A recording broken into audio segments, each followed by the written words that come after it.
बोलो श्री सत्यनारायण भगवान की जय।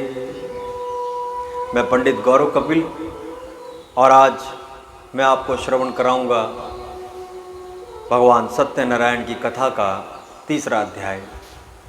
इससे पहले हम 2 अध्यायों को श्रवण कर चुके हैं, जिसमें हमने जाना कि जिसने भी सत्य के मार्ग को अपनाया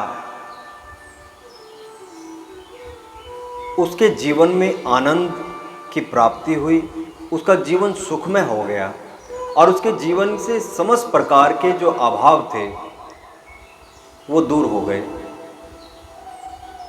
और प्रभु की कृपा उसको प्राप्त हो गई। और ऐसा व्यक्ति जो होता है, जो सत्य के मार्ग पर चलता है, वो अनायास ही भगवान सत्यनारायण की कृपा का पात्र बन जाता है। ये स्वाभाविक है। सत्य में बहुत ताकत है,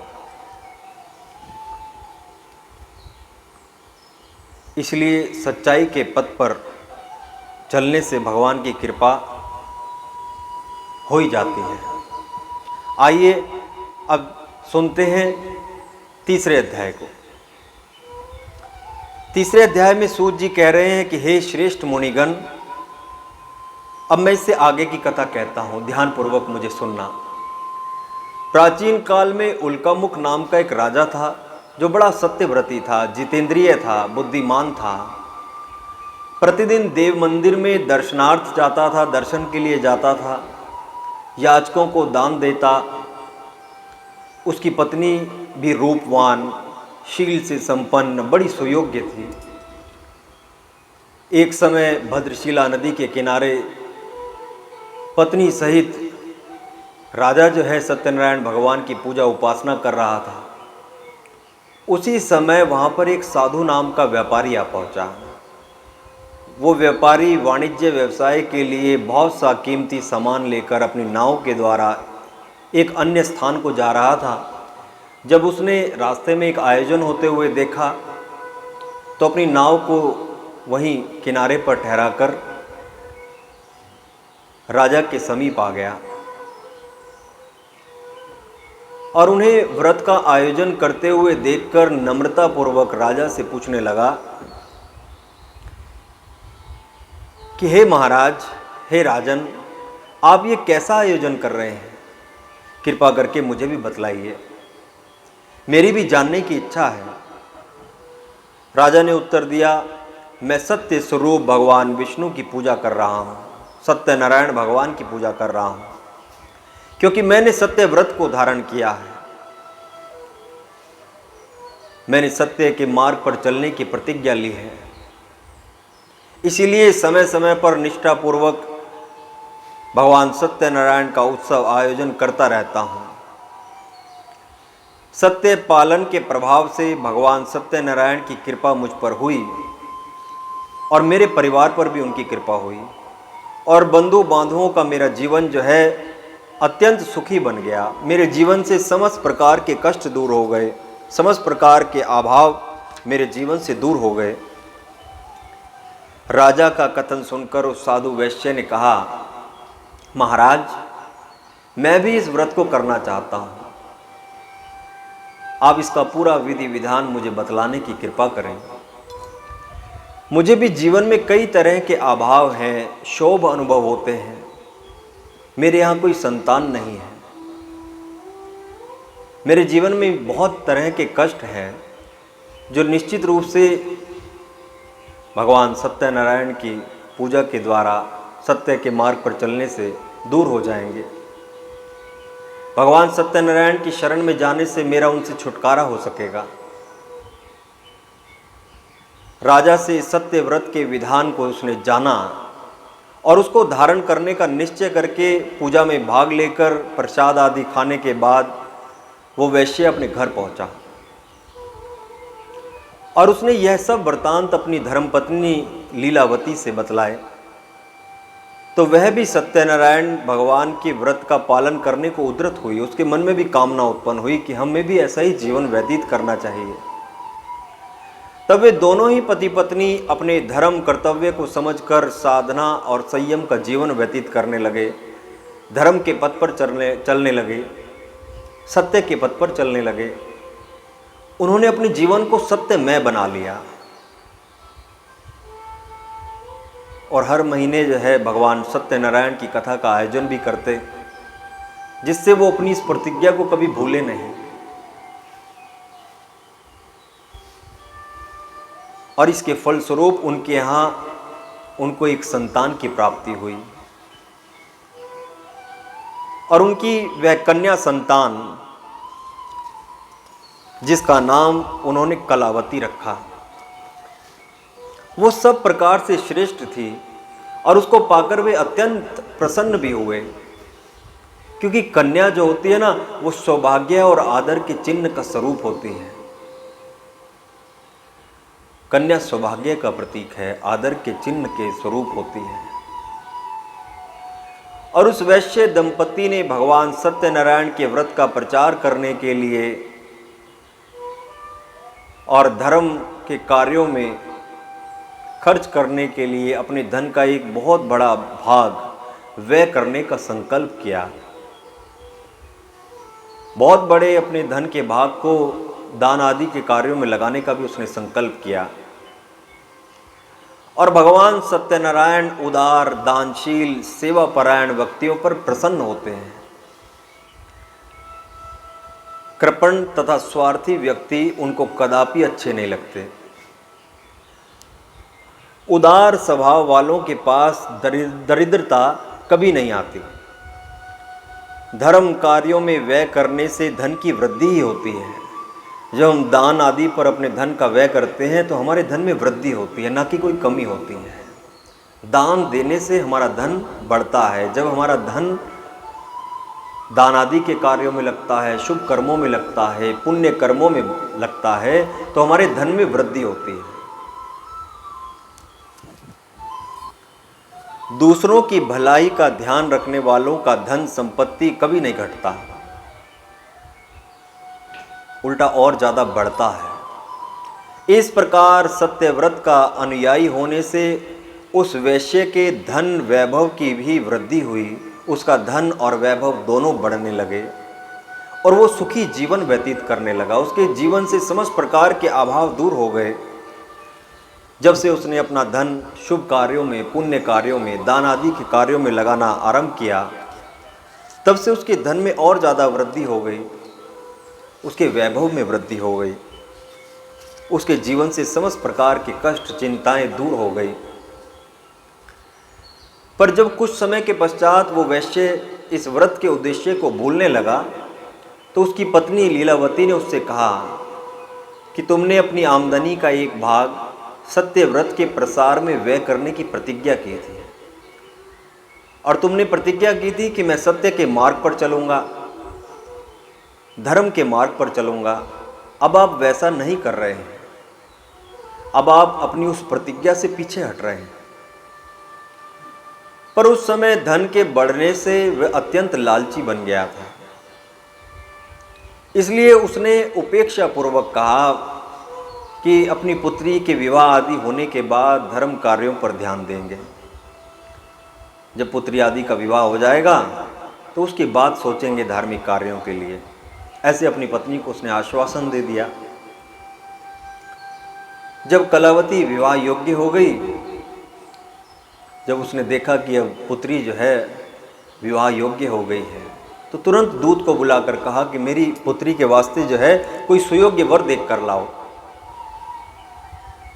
और दूत जो है कंचन नगर पहुंचा।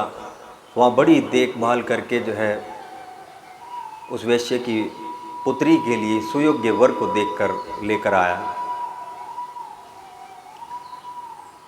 और साधु वैश्य ने उसका विवाह संस्कार उसके साथ, उस युवक के साथ कर दिया। जब मनुष्य संतान, गृहस्थ आदि के कर्तव्यों से निवृत्त हो जाए तो उसका कर्तव्य है कि वानप्रस्थ आश्रम ग्रहण करके अपना शेष जीवन सेवा के कार्यों में व्यतीत करे। वानप्रस्थ मतलब वन जाना ही आवश्यक नहीं है। हम घर में रहकर भी जो है ये धार्मिक कार्य, शुभ कार्य, पुण्य कर्म कर सकते हैं। वन में जाना कोई आवश्यक नहीं है। इसलिए भगवान कह रहे हैं कि जब मनुष्य अपने संतान, गृहस्थ आदि के कर्तव्यों से निवृत्त हो जाए, तब उसे जो है अपने जीवन का अधिकांश समय शुभ कर्मों में, पुण्य कर्मों में लगाना चाहिए।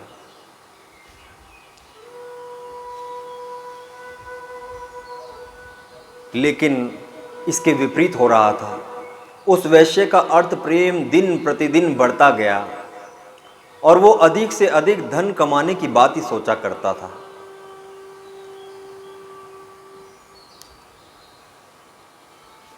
और इस उद्देश्य से वो अपनी जमाता सहित जो है व्यापार के लिए दूर देश को चल दिया। जो व्यक्ति परमार्थ के कार्यों में सर्वदा भुलाकर, परमार्थ के कार्यों को सर्वदा भुलाकर स्वार्थ साधन के कार्यों में ही लगा रहता है, उससे जो है भगवान सत्यनारायण अप्रसन्न हो जाते हैं। जो केवल अपने ही बारे में सोचता है, कभी दूसरे का कोई उसे ध्यान ही नहीं, तो भगवान सत्यनारायण उससे अप्रसन्न हो जाते हैं। इसलिए जब उस वैश्य ने धर्म कार्यों के लिए अपनी कमाई का संकल्पित अंश नहीं दिया, सत्य के मार्ग से हट गया, धर्म के कार्यों से जब वो हट गया और वृद्धावस्था में भी वो लालची ही बना रहा, तो भगवान को उस पर बड़ा रोष हुआ। धर्महीन मनुष्य ईश्वर के कोप भाजन का पात्र बनता है और सदैव दुख पाया करता है। जो धर्म से हीन है सदैव अधर्म के मार्ग पर चलता है, सत्य के मार्ग से हट जाता है, तो उस पर ईश्वर का कोप भाजन होता है और वो मनुष्य सदैव दुख पाता है। इसके अनंतर घटनाक्रम में वो दोनों ससुर और जमाई रतनसार नगर में किसी अभियोग में पकड़े गए। कोई चोर जो था राजा के धन को चुरा कर भागा जा रहा था, और जहाँ पर ससुर और जमाई ठहरे हुए थे, चोर ने वहीं पर राजा के धन को छुपा कर रख दिया, क्योंकि उसका चोर का पीछा सैनिक कर रहे थे। तो जहाँ पर ससुर और जमाई वो ठहरे हुए थे, राजा के धन को उसने वहीं पर रख दिया। जब सैनिकों ने वहाँ की तलाशी ली तो धन उनके पास मिला और सिपाहियों ने उन ससुर और जमाई को पकड़ लिया, राजा के पास ले गए और राजा चंद्रकेतु की आज्ञा से उन्हें जेल में डाल दिया गया। इधर उसकी पत्नी भी लीलावती ने भी पति से धर्म कार्य के लिए अनुरोध करना छोड़ दिया था और वह स्वयं भी इस ओर से उदासीन हो गई। स्वयं भी जो है भगवान सत्यनारायण की पूजा से वो विमुख हुई, सत्य के मार्ग से वो स्वयं भी हट गई थी। इससे उस पर भी भगवान की कुदृष्टि हो गई और उसके यहाँ पर जो भी धन रखा हुआ था वो सब चोरी हो गया। समस्त धन जो था वो सब चोर ले गए, जिससे उसका जीवन अत्यंत दुखपूर्ण हो गया। सारा धन जब चोरी हो गया तो उसके जीवन में दुख की अधिकता और ज़्यादा बढ़ गई। और दुख के आ पड़ने पर एक सबसे बड़ा लाभ ये होता है कि मनुष्य अपने झूठे अहंकार और स्वार्थ को त्याग कर भगवान को याद करने लगता है। जब हमारे ऊपर दुख आन पड़ता है, जब भगवान कृष्ण ने कुंती से कहा कि बुआ कुछ मांगो मुझसे, तो कुंती ने कहा कि मुझे जो है आप केवल दुख दे दो, क्योंकि दुख में आप सदैव हमारे पास रहते हैं। क्योंकि दुख आ पड़ने पर एक बड़ा लाभ यही होता है, जब हमारे ऊपर कोई कष्ट आता है, कोई दुख आता है, तो हमें तुरंत भगवान की याद आती है और मनुष्य अपने झूठे अहंकार और स्वार्थ को त्याग कर भगवान को याद करने लगता है। उसे अपने अनुचित कर्मों का पश्चाताप भी होने लगता है। तब उसे सब याद आने लगता है कि मैंने ये कर्म बुरे किए हैं, और उसका पश्चाताप होने लगता है। इसी प्रकार कष्ट पाने से वो साधु नामक वैश्य जो था और उसकी स्त्री ने भी अपने मन में समझ लिया कि हमारी ये दुर्व्यवस्था जो हुई है, हमारी ये दुर्दशा जो आज हुई है, ये धर्म कर्तव्य से विमुख हो जाने के कारण हुई है। जो हमने सत्य के मार्ग से अपने आप को हटा लिया, भगवान सत्यनारायण की पूजा से हम विमुख हो गए, धर्म के कार्यों से हम विमुख हो गए, इसी कारण से आज हमारी ये दुर्दशा है।